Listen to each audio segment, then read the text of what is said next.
నమస్తే all, welcome back to my channel. ఈరోజైతే ఒక మంచి లంచ్ బాక్స్ రెసిపీని అయితే నేను షేర్ చేస్తాను. సో తప్పకుండా ట్రై చేసి చూడండి. లంచ్ బాక్స్ మొత్తం ఖాళీ చేసి తీసుకొస్తారు. సో అది పన్నీర్ బిర్యానీ అన్నమాట. సో దీనికోసం అయితే ముందుగా పన్నీర్ని కొంచెం ఆయిల్ తీసేసుకొని గోల్డెన్ కలర్ వచ్చే వరకు ఫ్రై చేసుకోవాలి. తర్వాత పచ్చిమిర్చి, పుదీనా, కొత్తిమీర కలిపేసి ఇలా పేస్ట్ లాగా అయితే చేసుకోవాలి. తర్వాత కుక్కర్లోకి ఆయిల్ ప్లస్ గీ తీసుకుంటున్నాను. మీకు నచ్చితే కంప్లీట్ ఆయిల్ ఆర్ గీ తీసేసుకోవచ్చు.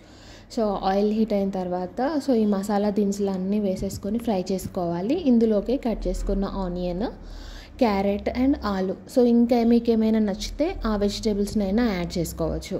సో కొంచెం వెజిటేబుల్స్ ఫ్రై అయిన తర్వాత మనం పేస్ట్ చేసుకున్నాం కదా, పచ్చిమిర్చి, పుదీనా.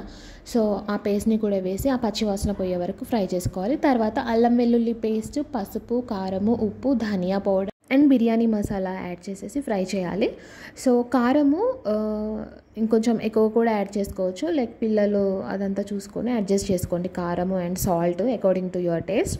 సో ఇది యాడ్ చేసిన తర్వాత అయితే మనం సోక్ చేసుకున్న రైస్, నేను ఇక్కడ హాఫ్ అన్ అవర్ అలా సోక్ చేశాను రైస్ని. సో 2 cups ఆఫ్ రైస్, నానబెట్టిన రైస్కి నేను ఎప్పుడు కూడా 1 cup రైస్కి 1 cups ఆఫ్ వాటర్ యాడ్ చేస్తాను. సో వాటర్ యాడ్ చేసుకున్న తర్వాత ఫైనల్గా మనం ముందుగా ఫ్రై చేసుకున్న పన్నీర్ పీసెస్ ఉన్నాయి కదా, సో వాటిని యాడ్ చేసేసి కుక్కర్ లిడ్ని క్లోజ్ చేసి మీడియం ఫ్లేమ్ పైన కుక్ చేసుకోవాలండి, 1 విజిల్ వచ్చే వరకు. సో మీడియం ఫ్లేమ్ మీద కుక్ చేస్తున్నాం కాబట్టి రైస్ కూడా పర్ఫెక్ట్గా కుక్ అయిపోతుంది.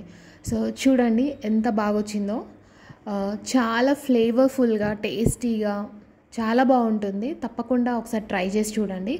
సో పిల్లలైనా పెద్దలైనా ఎవరైనా సరే ఇష్టంగా తినేస్తారు. అండ్ లంచ్ బాక్స్ అయితే పక్కా ఖాళీగా వస్తుంది. లంచ్ బాక్స్ ఖాళీగా వచ్చిందంటే అమ్మలు కూడా హ్యాపీయే, అంతే కదా. సో నచ్చింది కదండి రెసిపీ అయితే. సో పక్కా ఒకసారి ట్రై చేసి చూడండి. Thank you for watching my video. Bye.